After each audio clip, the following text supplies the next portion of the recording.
et quartier ezalaki désenclavé. Ok. Nzela ezalate eloko moko te. Mama Nana Kofi azwaki initiative ya kofongola nzela pour population bazwa moyen ya kobima. Nzela ezalate awa tango bazo travailler awa mama na libulu ezala awa. Donc moyen batu baleka ezate. Siko tango mama Nana Kofi akomi amoni ke te jamais batu bakotika la boye. Donc nzela ezate azwi initiative à sensibiliser les jeunes. La fondation na ye oya banda nango banda limité à sala fondation na ye Nana Kofi depuis limité à sala lona basalongo kinko le kuna Nana Kofi a salisa musala tango aye komona pe koto amoni ke te il fallait pena fongola koto yo visibilité ezala poto zalaki na kati ya kokanga mazamba nzela ezate mais population baza ebele ndenge population izali nzela ya kobima ezate érosion ezo salema Nana Kofi aye kozwa initiative que non il fallait kaka totia maboko awo abandi mosala papa ndenge to banda mosala vraiment okoleka te zamba na zamba kuluna koki kobata mape na zamba aye pe akati yo okei babwaki yo na kati ya zamba mais banda afongoli nzela oyo visibilité ekoti batwa komi kotambola à l'aise.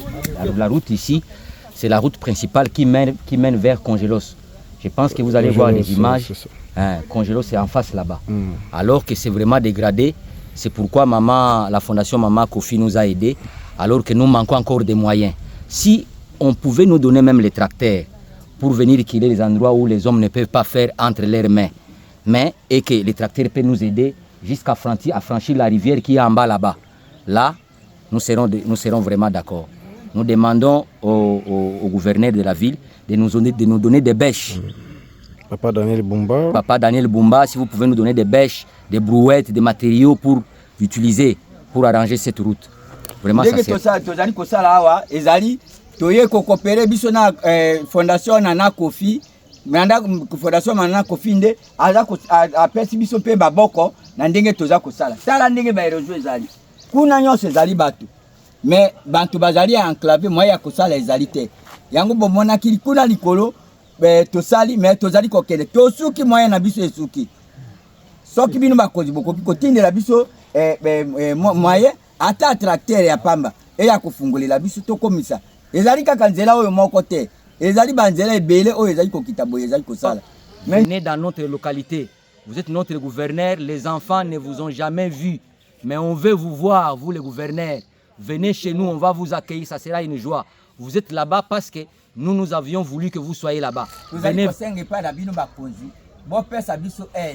Bakongo bulu banini basaki wana batutu ndeto sala musala sans quoi tozana fausité population yango njelo tozo sala les okendeti Congelos lingelo banjelo uti campus ekutani na oyo ekosala malamu mingi ndenge président bibi azofongola ndela na professeur na retourner na question oyo est-ce que bourgmestre ya commune amunga fula c'est yebi ba difficulté bozala ngona ba banzela yebi bon vraiment bon ye mingi awo kutwa ya kanante na kobanga nzambe bourgmestre nana koma wate ayeba 4 coins ya 3 maisons exemple pour les 3 maisons atikala ko koma wate neti ngai na yebite soka yaka na bututo na moyi ayaka te avenue de la droite et ye toyeki ko koma awa ezali avenue Tarte Beach avenue Tarte Beach ezala kilobi awa ndenge ozali komona tanzela babana kilobi kole zamba oyo kuna eye awa oyo kuna awa eza zamba biso toye kofungola awa ezalaki avenir mais etikala kika avenir mukie kaka avenir ya mukie yango créer ba érosion créer ba érosion pour na tina se place tokei kola kisabino wana mosala kaka na mosala oyo tozali kosala eloko toza kosenga ezali lisalisi ya eta kosalisa biso tozwi volonté ya kosala po mosala oyo l'État nde akokaki kosala mais biso tozali ba représentant ya l'État ya base tozali ko conjuguer ba effort kosala ko consulter ba ONG po basalisa biso mais bino moko bozali wapi nzela oyo ekaboli lemba na munga fula c'est lemba yango na ngambu ezali ko kende ti plateau de professeur OK so otali kuna ezali likolo ezali balabala nzela balabala wana ezoko bimela kuna tokei na plateau de professeur kana ozomona eloko kuna ezali côté ya plateau de professeur. OK, ces nzela mo munene oyo leta fatsango miso ekei kobimela oyo bazosalela na côté ya plateau de professeur, c'est-à-dire bato bakomi désenclavé. Tout bato baomona bandako oyo ozomona ozofirme kuna bazali enclavé. C'est pourquoi toza na volonté ya kosalela accompagner na ONG na biso les tozali kosalela yango. Et surtout nzela mai. Merci beaucoup.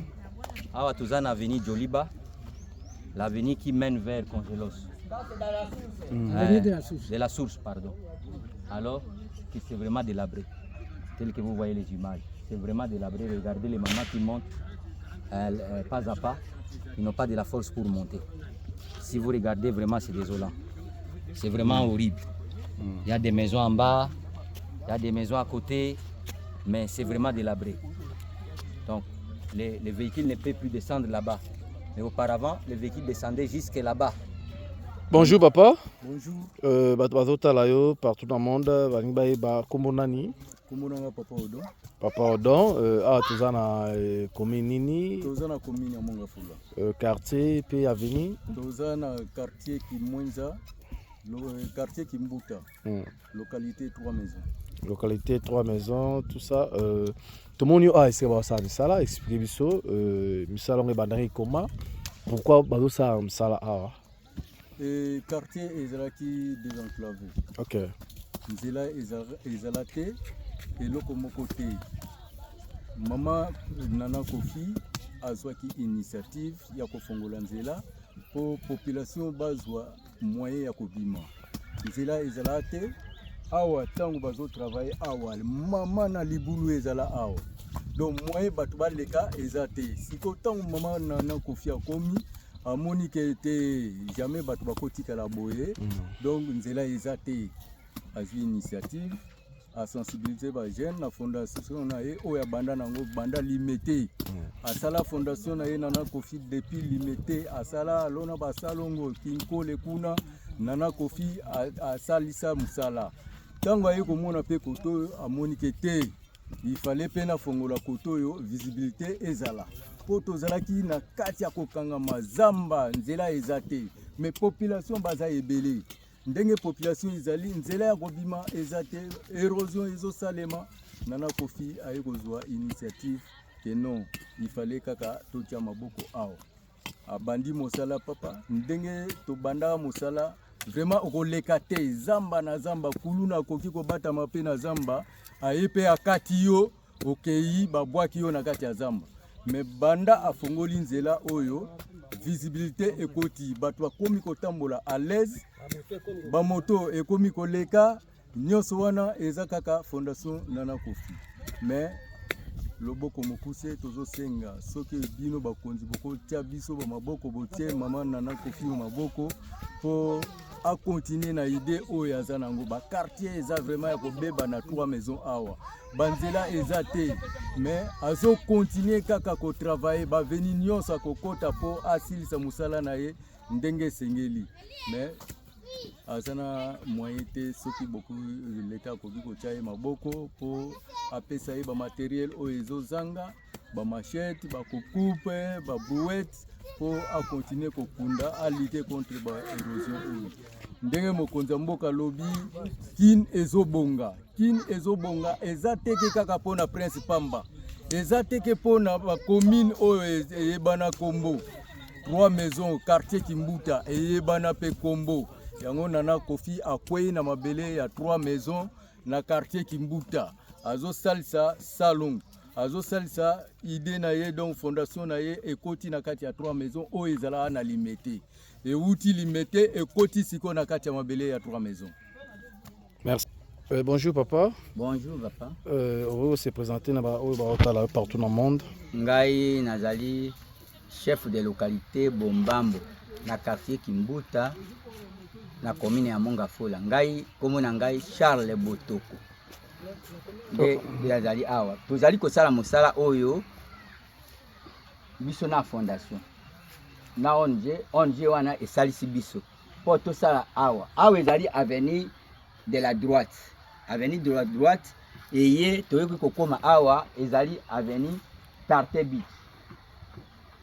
Avenue Tarte Beach ezalaki lobi awa ndenge ozali komona tala nzela babandaki lobi koleka zamba oyo kuna eye awa oyo kuna awa eza zamba biso toye kofungola awa ezalaki avenue mais etikalaki kaka avenue ya mokie kaka avenue ya mokie yango ecreye ba érosion. Ok. Ecreye ba érosion pour na tina se place tokei kolakisa bino wana nde ezali kuna nde esalami mais awa lokola tofungoli mbula ta eye ekoleka nango pete ekokende mais tozali kosenga mosala kaka na mosala oyo tozali kosala eloko toza kosenga ezali lisalisi ya leta kosalisa biso tozwi volonté ya kosala po mosala oyo leta nde akokaki kosala mais biso tozali ba représentant ya leta ya base tozali koconjuguer ba effort kosala koconsulter ba ONG po basalisa biso mais bino moko bozali wapi yango tozali na posa ya bopesa biso aide na bino bao brouette Congo bachete babèche bopesi biso biloko wana lokola tiso tozana makasi ya kosalela makambo wana te bo tracteur ekoki kokotela biso awa eye na babrikayo ebwakeli biso po ekoma makasi biso tozali na mabele oyo ezali ya pete ya bonga fula mais soki boye na mabele bomemi biloko ya makasi bambele ya makasi babrikayo na banini bobwakeli biso awa tokosepela makasi nzela oyo nde naoki eza nzela oyo ekaboli eke tutwa boye mai ekaboli lemba na nzela oyo ekaboli lemba na munga fula c'est lemba yango wana na ngambu ezali kokende ti plateau de professeur ok soki otali kuna ezali likolo ezali balabala nzela balabala wana ezokobimela kuna tokei na plateau de professeur lano ozomona eloko kuna ezali côté ya plateau de professeur ok seza nzela moko ya monene oyo leta twatango misu ekei kobimela oyo bazosalela na côté ya plateau de professeur c'est-à-dire bato bakomi désenclavé tout bato oyo baomona bandako oyo ozomona ozofirme kuna bazali enclavé c'est pourquoi toza na volonté ya kosalela accompagner na ONG na biso le tozali kosalela yango et surtout nzela mai wana fo pont il faut kosalela biso ata pont ata na mabaya ya mabaya ndenge basalaka na mboka te leta monga fula papa monga fula lemba batsala mabaya basalela biso pont oyo elekaka mituka elekaka ti kuna po ezali raccourci munene ke totournaka na ndenge ya prakamp bana classe mpe balekaka na ntongo wana. C'est bon, merci vraiment na papa chef de localité merci na ba adjoint na yo pe merci na maman Nana ndenge bosala misala vraiment ndenge bo expliquer nzela ki mokie mais efungwami vraiment c'est que tout va venir zuper moi Valère venir peser moi Valère Makasi tout ça c'est ça. Chef bonjour. Bonjour. Vous se présenter à votre boîte là. Oui, c'est moi le chef de localité adjoint Augustin. Je voudrais dire ici que nous avons des problèmes depuis les pluies qui venaient de pleuvoir la semaine dernière. Il y a des graves érosions qui se sont produites alors que la route ici c'est la route principale qui mène vers Congelos. Je pense que vous allez voir les images. Congelos c'est en face là-bas. Alors que c'est vraiment dégradé. C'est pourquoi la fondation Maman Kofi nous a aidés alors que nous manquons encore des moyens. Si on pouvait nous donner même les tracteurs pour venir killer les endroits où les hommes ne peuvent pas faire entre leurs mains, et que les tracteurs peuvent nous aider jusqu'à franchir la rivière qui est en bas là-bas. Là, nous serons vraiment d'accord. Nous demandons au gouverneur de la ville de nous donner des bêches. Papa Daniel Bumba, si vous pouvez nous donner des bêches, des brouettes, des matériaux pour utiliser, pour arranger cette route. Vraiment, ça sera très bien pour nous. Ça va nous sauver. Nous avons une grande population derrière nous, mais nous manquons des moyens. Aidez-nous s'il y a moyen. Pensez à nous. Pensez à votre population. Merci au président de la République. Merci à vous tous. Ok, merci. Chef, bonjour. Bonjour, papa.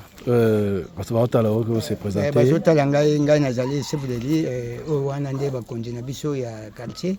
Ndenge tosepeli mama ndenge vraiment yokosunga biso awa mwa moke moke me makoki ezali te.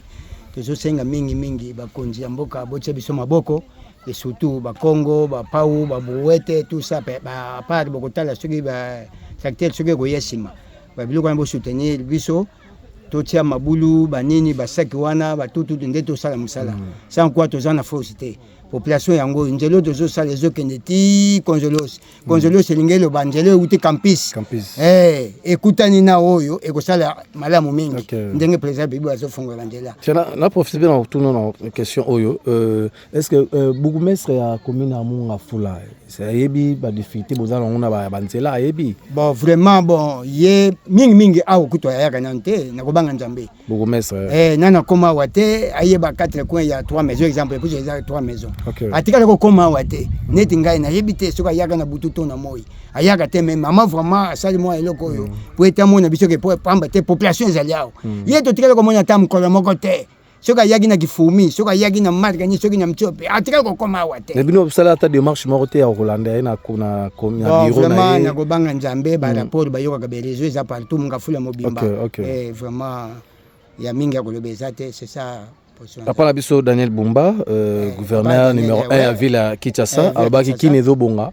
Kinezobonga ya partout ndenge alobaki ya partout.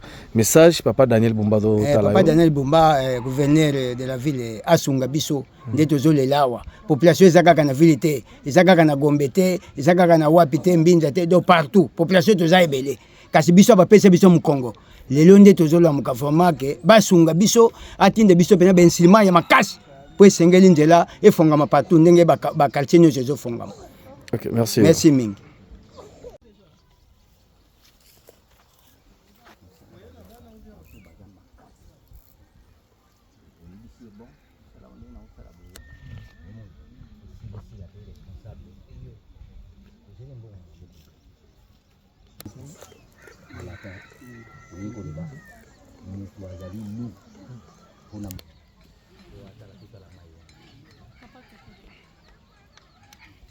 Voilà, merci beaucoup. Nous avançons petit à petit pour atteindre la rivière qui sépare Lemba et Monga Fula, de ce côté ici. Donc, du côté des camps des professeurs, ce que nous appelons autrement Congelos. Donc, en face là-bas, je pense que vous voyez. Maintenant, ça, c'est la route qui va nous amener vers Congelos. Voilà l'état de la route. C'est comme un petit sentier où les gens ne peuvent pas emprunter la nuit. La nuit, c'est dangereux, comme ça. Il n'y a même pas de la lumière. Regardez les courants. Regardez les fils, les courants. Ces fils ici qui amènent les courants de l'autre côté. Alors, souvent, il y a des pertes du courant. Ça ne s'allume pas très bien. Et puis, il y a la dangerosité des personnes qui veulent passer. Regardez des constructions anarchiques à côté de la route. Où va-t-on passer? Regardez les constructions anarchiques ici. La route est amoindrie par des constructions. Qu'est-ce qu'on va faire? Il faut négocier. Il faut faire quoi? Tout ça, donc il faut négocier avec tous ces mondes ici qui ont construit sur la route. Ou bien qu'est-ce qu'on va faire? Et nous manquons des documents pour bousculer qui que ce soit celui qui a construit dans la route. C'est pourquoi nous vous demandons de nous aider. Aidez-nous à faire cette route ici jusqu'à atteindre la rivière. Regardez des constructions anarchiques de l'autre côté, de bout en bout. Les gens ont construit sur la route. Maintenant la route va passer par où? En face là-bas, vous voyez la route qui mène vers Congelos. C'est cette route-là. Et il y a la rivière. Il y a, comme on dit en français, des embouchures, mais ça ce sont des rivières. Mais il y a une rivière de l'autre côté. Là-bas aussi, il y a une rivière qui descend. Il y a un carrière du sable. Mais les jeunes qui deviennent des Koulouna, qui n'ont pas de travail, mais nous pouvons faire cette route ici et que les véhicules entrent pour que tous les jeunes viennent faire les carrières ici, hein, faire sortir du sable et vendre. C'est plus proche à Kimwenza, plus proche à Masangambila, plus proche à la cité verte. Donc tous ces jeunes gens qui nous volent, qui font des Koulouna ici, mais ils ont là où trouver de l'argent. C'est ici, monsieur le gouverneur. Si vous nous aidez, tous ces jeunes qui volent des porcs, des histoires, regardez des porcheries. Mais on élève des porcheries ici, mais on les vole à chaque instant parce qu'il y a beaucoup de voleurs. Regardez notre population. Ici, c'est la rivière qui sépare. La rivière qui sépare Lemba là-bas et Mongafula. Lemba là-bas, Lemba là-bas et Mongafula. Et là-bas, c'est 7 km. Les maisons que vous voyez là-bas à côté, hein, c'est Manyonzi. Après Manyonzi, l'antenne là, c'est 7 km vers Kimwenza là-bas. Mais la rivière ici descend jusqu'à... Ça va. Alors, la rivière ici, il y a deux rivières. L'autre est là-bas, qui vient de Congelos là-bas. L'autre est là-bas, qui vient de Kimwenza et de 7 km. Alors, ça descend jusque sur la Lukaya. Ça va se jeter sur la Lukaya là-bas. Et puis, si vous montez là-bas, la route que vous voyez là-bas, ça contourne. Il y a une concession de Papa Ilessi, le général Ilessi, et là-bas, c'est Papa Mboula, l'ancien ministre. Vous montez là-bas et vous regagnez Kimwenza et vous partez. Donc nous sommes en difficulté, monsieur le gouverneur. Si vous pouvez nous aider, aidez-nous, mais ne donnez pas des histoires que vous allez donner aux gens. Nous avons une localité bien structurée. Nous avons le chef de riz, nous avons un chef de localité, moi je suis son adjoint. Si vous avez besoin de nous amener des brouettes et tout consort, venez dans notre localité. Vous êtes notre gouverneur, les enfants ne vous ont jamais vu. Mais on veut vous voir, vous les gouverneurs. Venez chez nous, on va vous accueillir, ça sera une joie. Vous êtes là-bas parce que nous avions voulu que vous soyez là-bas. Venez vers nous, on va vous accueillir. Même moi, je ne vous connais pas physiquement, je ne vous connais pas. Mais je vais vous voir facilement, face à face. Je serai content. En tout cas, si vous avez des biens à nous donner, venez à la localité déposer ces histoires. Nous allons les prendre avec joie. Parce que nous allons aider notre population. Merci à vous. Pensez à nous vraiment. Omoni awa ndenge ba érosion esalaki. Tozali kosala na ba moyen de bord. Biso moko na organisation na biso ya localité. Mais tozali na moyen mosusu te. Tozali kosenga pa na bino bakonzi. Bo pesa biso aide. Ba Congo, ba pao ndenge tozali kosala awa ezali toye ko coopérer biso na fondation na Kofi. Manda fondation Nana Kofi nde aza apesi biso pe baboko na ndenge toza kosala. Tala ndenge ba érosion ezali. Kuna nyonso ezali bato. Mais bantu bazali enclavé moya kosala ezali te. Yango bomona kili kuna likolo tosali mais tozali kokende. Tosuki moya na biso esuki. Soki bino bakozi bokoki kotindela biso moya ata tracteur ya pamba e ya kofungolela biso tokomisa. Ezali kaka nzela oyo moko te. Ezali banzela ebele oyo ezali kokita boye ezali kosala. Mais nzela oyo ezali kokatisa te kokome pa ba professeur na kaya ba professeur.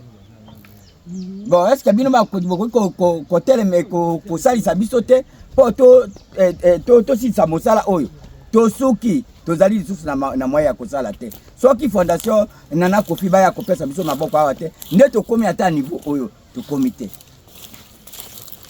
Bonjour. Bato se présenter.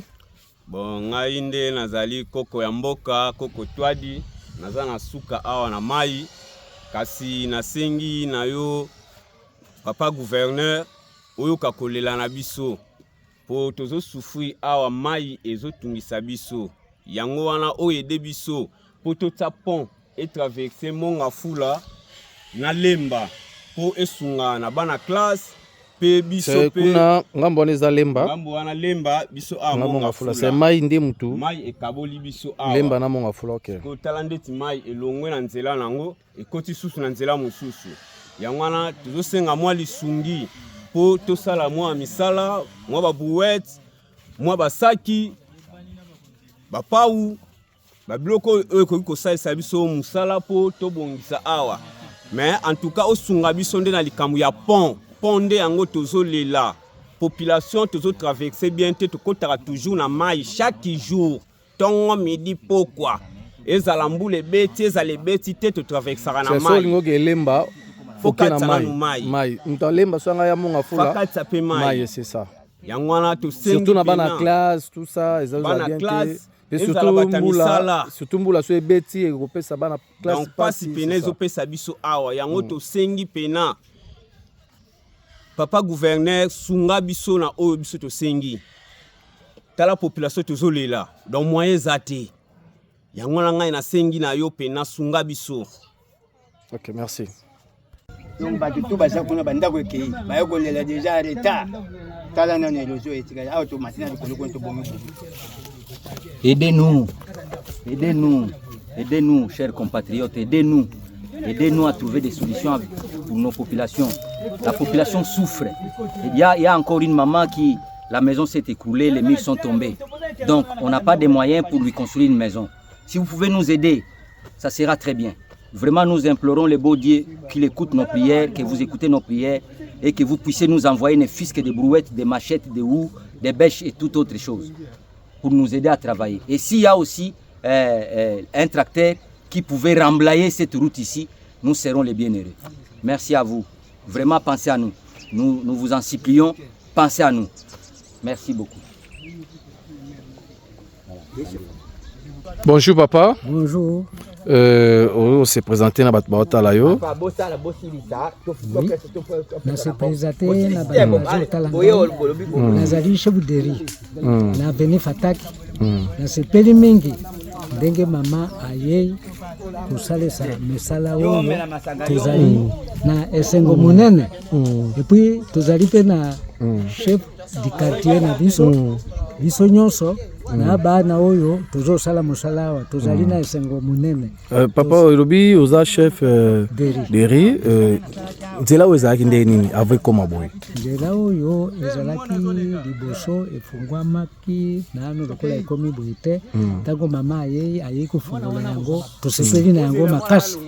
Alors moto basalaka ndenge wana tosengi na bino bakonzi bokoki kosunga biso pe pwana nzela oyo ezala vraiment normal. Ok, merci beaucoup papa. Merci beaucoup. Awa tozana avenue Joliba, l'avenue qui mène vers Congelos. De la source, pardon. Alors que c'est vraiment délabré, tel que vous voyez les images. C'est vraiment délabré. Regardez les mamans qui montent pas à pas. Ils n'ont pas de la force pour monter. Si vous regardez, vraiment, c'est désolant. C'est vraiment horrible. Il y a des maisons en bas, il y a des maisons à côté, mais c'est vraiment délabré. Donc, les véhicules ne peuvent plus descendre là-bas. Mais auparavant, les véhicules descendaient jusque là-bas. Mais maintenant, il n'y a plus moyen. Regardez là-bas, les véhicules arrivaient jusque en bas là-bas, vers la rivière. Mais maintenant, il n'y a plus moyen. Parce que c'est vraiment compliqué. C'est compliqué. Merci. Voilà. Le dimanche passé, on avait construit des barrières. Ça, c'est un particulier qui a fait avec son argent. Puis maman nous a aidés. Il y a l'autre là-bas, il y a l'autre là-bas en bas. 1, 2, 3, 4. Il y en a 4. 2 en bas, 2 ici, vers le haut. Voilà. L'autre est ici, pour barricader l'eau. L'autre est là-bas. Regardez des grandes maisons à gauche. Ça, c'est une école. Ça, c'est une école Espérantia. Voilà les barrières que nous avons érigées. Voilà des pinets. Donc, il n'y a pas moyen. Donc, c'est vraiment dangereux. C'est vraiment dangereux comme ça la nuit. C'est compliqué. Ça, Maman Nana nous a aidés à faire tous ces travaux ici. Ça, nous avions fait le dimanche. Ça, c'est une école Espérance. C'est ça. Donc, c'est un risque et péril. Ça va partir dans l'érosion. Une seule école de l'autre côté. C'est cette école ici. Donc, une école construite dans les normes. C'est cette école. Mais regardez l'érosion. L'école, c'est cet endroit ici. C'est vraiment terrible. Nous n'avons pas de moyens pour enterrer ces histoires. On a acheté que les morceaux de bois pour empêcher l'eau, pour empêcher les sables de ne plus passer. Mais l'eau va passer par intervalle, mais les sables vont rester. Regardez comment c'est devenu. Les barrières ici, nous l'avions érigé dimanche. Par la volonté de cette maman qui nous a aidés. C'est en béton. Ça, c'est en béton. Vraiment, c'est en béton. On a fait ça avec nos propres moyens, en béton. Et à côté là-bas, nous avons les terrains de football. À côté, donc à 10 mètres, à 20 mètres ici, c'est le terrain de football. Voilà un peu la situation dans notre localité. Mais il y a d'autres endroits où on n'a pas filmé parce qu'on n'a pas le temps. C'est bon, merci. Merci beaucoup. Voilà la route, l'état de la route. C'est vraiment délabré. Avec nos petits moyens, nous mettons des pneus, des sacs, mais ça ne tient pas toujours. Mais si les tracteurs peuvent venir balayer toutes ces histoires et arranger comme il faut, si on a l'argent, on peut faire des caniveaux jusque sur la grande rivière là-bas. Localité. Voilà. Regardez l'état de la route. Il n'y a plus moyen, même les petits véhicules qui passaient, mais ça ne passe plus. C'est dangereux.